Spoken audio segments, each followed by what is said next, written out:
Olá, eu vou fazer a correção então de algumas questões que vocês ficaram na dúvida. Por exemplo, a primeira questão ela me diz o seguinte: um motorista, 50 metros de um semáforo, percebe a luz mudar de verde para amarelo. O gráfico mostra a variação de velocidade do carro em função do tempo, a partir desse instante. Com base nos dados indicados no gráfico, pode-se afirmar que o motorista para. Então, o que é que a gente quer determinar nesse caso aí? Onde que o motorista para? Se ele vai parar depois ou antes do semáforo? Para isso, a gente tem que saber o quê? Quanto é que ele se deslocou.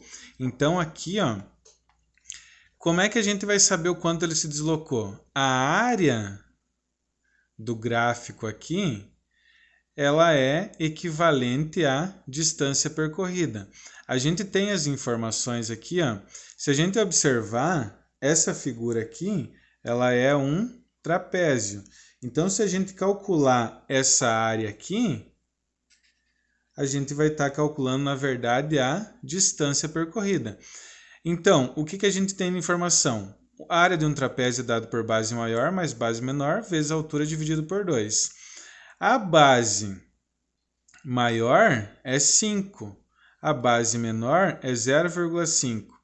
Então, 5 mais 0,5 vezes 20 dividido por 2 é igual a 55. Então, a gente chega à conclusão de que ele percorreu 55 metros. Então, significa o quê? Que ele parou 5 metros depois. Alternativa A, 5 metros depois do semáforo. A outra questão, que é a questão 3.10, ela diz o seguinte: a função horária da posição de um móvel é dada por S igual 20 mais 4t menos 3t ao quadrado, com unidades do sistema internacional. Nesse mesmo sistema, a função horária da velocidade do móvel é. Como a gente observa aqui, esse daqui é um movimento uniformemente variado. Essa daqui é a equação horária da posição. A equação horária da posição no MUV é dada por S, que é a posição final, igual a SO, que é a posição inicial, mais velocidade inicial vezes o tempo, mais aceleração vezes o tempo ao quadrado, dividido por 2. Então, as informações que a gente tem, o que a gente quer descobrir? A gente tem dada a função horária da posição e a gente quer determinar a função da velocidade, que é velocidade final igual a velocidade inicial mais aceleração vezes o tempo. Vovô anda tarado.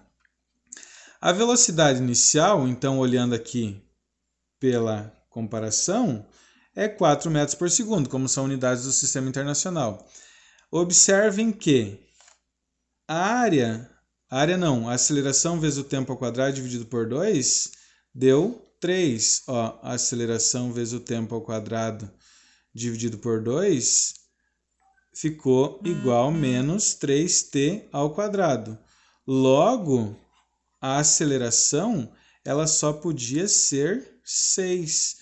Menos 6, então, a aceleração menos 6 metros por segundo ao quadrado. Substituindo aqui na fórmula, na função da velocidade, o que a gente tem? A velocidade inicial é 4, a aceleração é negativa, então é um movimento, ele está diminuindo a velocidade, é um movimento retrógrado. Velocidade inicial mais aceleração vezes o tempo, 4 menos 6t. Então a alternativa correta é a letra C, 4 menos 6t. A próxima, questão 3.15, ela diz assim, ó, um móvel passa pelo ponto P de uma trajetória retilínea no instante de tempo igual a 0. A velocidade desse móvel está representada no gráfico a seguir, em função do tempo. Na atividade anterior, a gente viu que quando a gente tem um gráfico da velocidade e do tempo, se a gente calcular a área da figura, a gente vai determinar o quê? Vai determinar o seu deslocamento, certo? Então, o que a gente precisa fazer aqui primeiro? Claro que, se a gente observar aqui, ó, a gente tem não tem uma figura geométrica conhecida. Portanto, a gente não tem uma formulazinha pronta para isso daqui. Na verdade, a pergunta é a seguinte, ó, no intervalo de tempo representado no gráfico, o instante em que o móvel está mais afastado do ponto P é o instante. Então, o que a gente quer determinar? A gente precisa determinar essa distância percorrida. Ó, o ponto P é no intervalo de tempo 0 segundos. Depois de 0 segundos, ele se deslocou até o instante de tempo 5 segundos. Qual ponto desses aqui é o ponto mais afastado? Ou seja, qual instante de tempo é o mais afastado? Para isso, o que a gente vai precisar fazer? Se a gente não tem uma formulazinha como antes a gente tinha um trapézio posto ali, a gente sabia a fórmula do trapézio, o que a gente pode fazer? A gente pode fazer a decomposição dessa figura aqui, faz a decomposição e calcula as áreas. Eu fiz um esqueminha aqui para mostrar para vocês. Ó, eu fiz um esqueminha. O que eu fiz? A decomposição, esse daqui eu chamei de figura 1, essa daqui eu chamei de figura 2, essa daqui eu chamei de figura 3, 4 e 5. Eu dividi essa daqui em duas partes. Se vocês observarem, ó, eu dividi 1, 2, 3, 4, 5 figuras. Um trapézio, outro trapézio, um triângulo e mais 2 triângulos menores. Aí o que a gente faz? A gente calcula, então, na figura 1, ó, como é um trapézio, de base maior 20, 20 mais 10, que é a base menor, vezes 1, olhando lá, ó, de volta, 20 e 10, na decomposição que eu coloquei aqui para vocês. A área é 15 metros, no instante de tempo 1 segundo. No instante de tempo 2 segundos, se a gente observar ali, ó, ficou esse trapézio maior aqui, ó, que eu fiz a decomposição, chamei de figura 2. A base menor é 10, a base maior é 30. Então, 30 mais 10 vezes a altura, que é 1, dividido por 2 é igual a 20 metros. No instante de tempo 2 segundos, ele estava 20 metros. Mais 20 metros. Na outra, na terceira figura, que é um triângulo, essa daqui, ó, essa figura aqui, a área do triângulo é base vezes a altura dividido por 2, um triângulo retângulo. Então, 30 vezes 1, 30 a altura. A base é 1, de 2 para 3 é 1. 30 vezes 1 dividido por 2, 15 metros. Observem que 15 mais 20 dá 35, mais 15 dá 50 metros. Aí vocês vão se perguntar, mas e as outras duas figuras? Observem que ele estava abaixo do eixo do tempo. Então, a gente pode calcular, sim, a gente pode calcular a área. São dois triângulos, cujas áreas são 0,5. Então, por que é negativo? Porque é menos 1 aqui, ó. Observem, aqui é menos 1. Então, vai dar um valor negativo. Logo, ele percorreu 50 metros e aqui é como se ele tivesse retornado 1 metro. Então, qual que foi o ponto que ele estava mais distante? O ponto que ele estava mais distante era no instante de tempo 3 segundos, porque no 4 ele estava no 49,5, se a gente for observar, porque ele é como se ele tivesse voltado. Então, e depois nos 5 segundos, no instante de tempo 5 segundos, ele estava no 49, que é de 50 menos 0,5 menos 0,5. Essa é uma questão bem extensa, na verdade.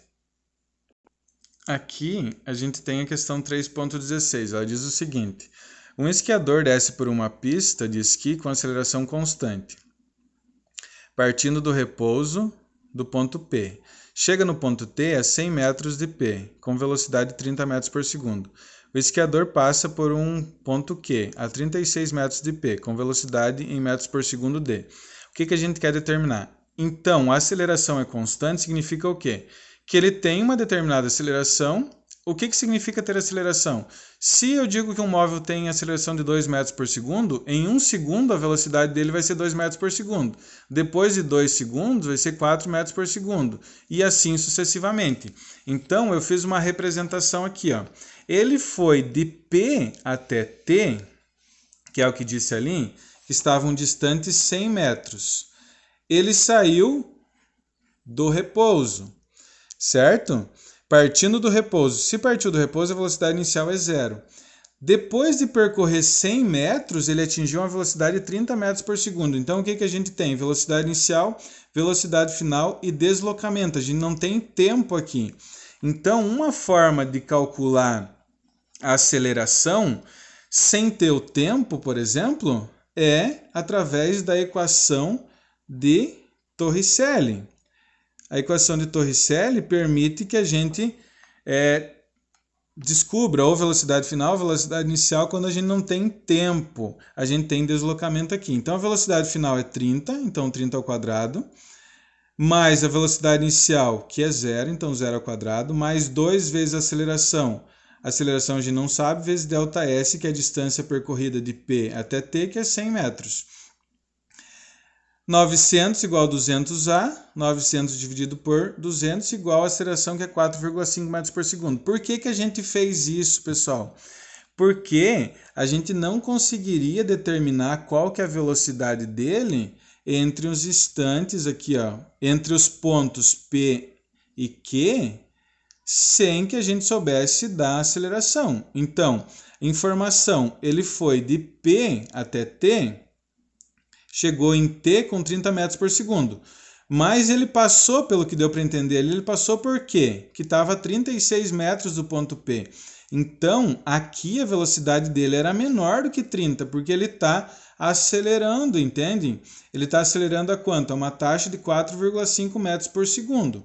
Então, os intervalos de espaço, as distâncias que ele vai percorrendo, elas vão aumentando, porque a velocidade está cada vez maior.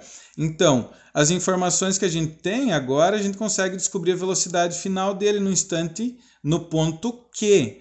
Ó, a velocidade final a gente não sabe, a velocidade inicial a gente sabe que ele partiu do repouso em P, mais 2 vezes a aceleração, que é constante, que é 4,5, a gente descobriu, vezes os 36 metros, que é a distância de P e Q. A gente chega V ao quadrado igual 324. Tira a raiz de 324, 18 metros por segundo. Aí na sequência a gente tem a 3.17. A 3.17 diz assim, ó, 2 automóveis partem no mesmo instante de uma cidade A para a cidade B. O primeiro parte com velocidade constante de 48 km por hora. E o segundo com aceleração constante de 30 km por hora. Vejam que um deu velocidade e outro deu aceleração.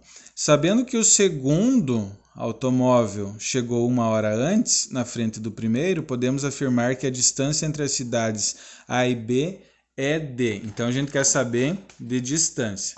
Observem, eu tenho a cidade A e a cidade B. Os dois automóveis, eles partiram no mesmo instante. Eu vou chamar um de X e outro de Y. Esse automóvel X, ele saiu com a velocidade constante de 48 km por hora. Então, eu posso considerar que ele não estava em repouso. Ele passou aqui. No mesmo instante que ele passou no ponto A, o B partiu com uma aceleração de 30 km por hora. Os dois foram de A para B, entendem? Os dois percorreram a mesma distância. Só que um chegou mais rápido. Ó, ambos foram de A para B. Considerando que Y partiu do repouso, esse automóvel aqui eu considerei que ele partiu do repouso.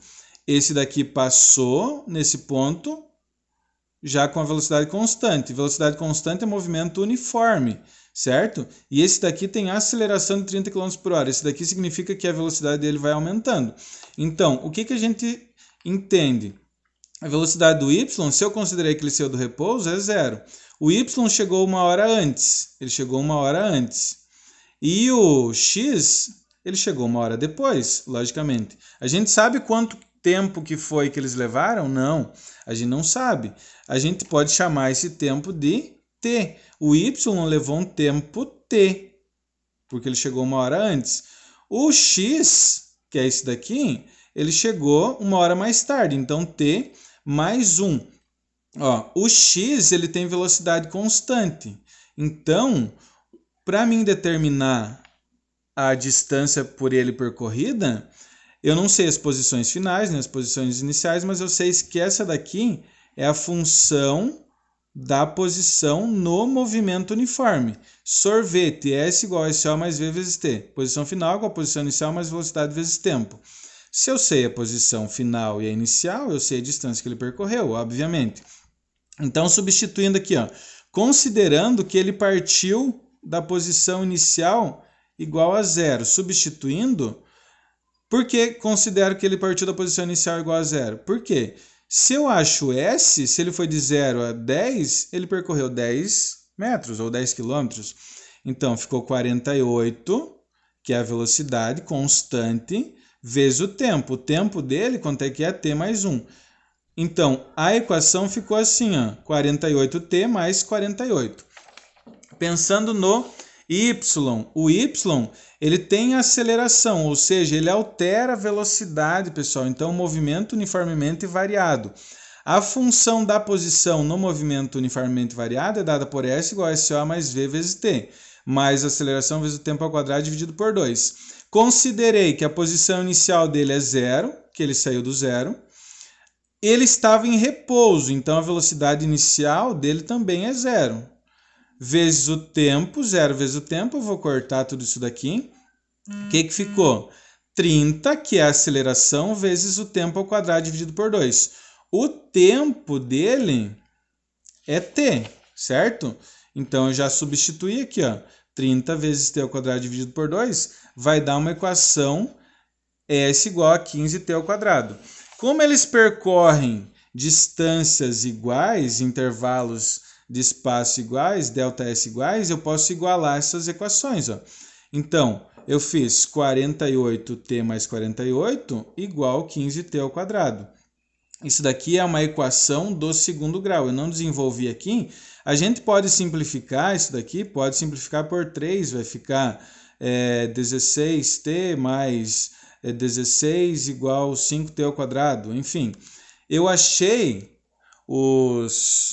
as raízes como 4 e menos 4 quintos. Como negativo aqui, a gente não vai utilizar. Para tempo, a gente não usa um valor negativo. Então, foram 4 horas o tempo que eles levaram para percorrer. Ambos, pessoal, o T', levou 4 horas. Então, se o T, que eu descobri o valor do T, o que eu vou fazer? Eu vou substituir em qualquer uma das equações.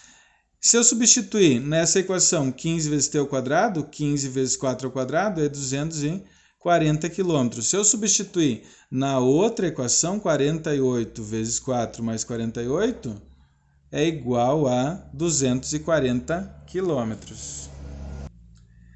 E a 3.18, essa 3.18 é mais interpretação. O gráfico a seguir representa os movimentos de dois móveis, A e B.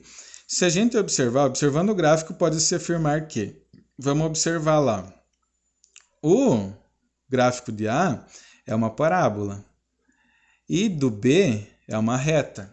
Isso nos leva a chegar no que?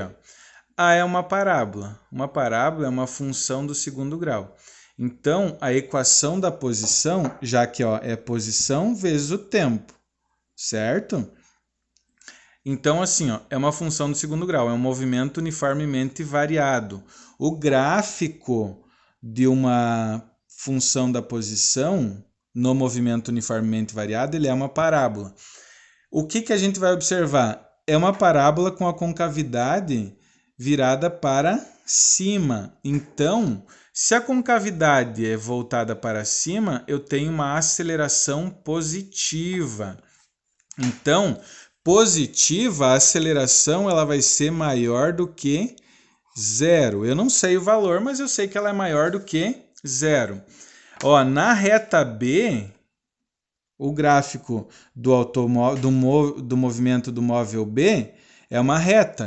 Se é uma reta, é uma equação do primeiro grau. Logo, se é uma equação do primeiro grau, o que a gente tem? Um movimento uniforme. A função da posição do movimento uniforme é S igual a SO mais V vezes T.